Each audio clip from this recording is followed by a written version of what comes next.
it's pretty clear on one hand that the prior administration engaged in a huge amount of approval of consolidation, almost $250 billion of which.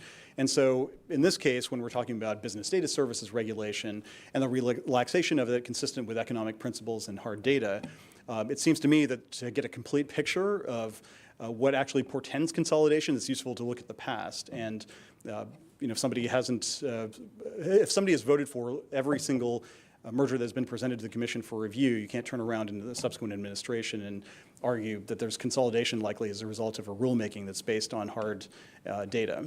And that's simply the point I was making. Okay, Margaret McGill with Politico.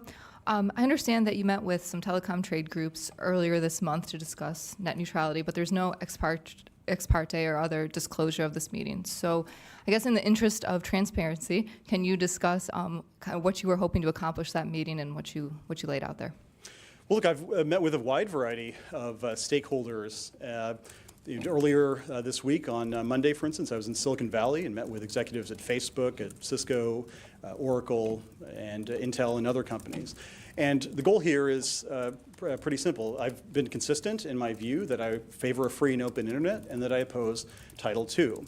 And outside of the context of any pending proceeding, I've been simply soliciting thoughts on how to secure those online consumer protections that people have talked about. And that's how we've proceeded.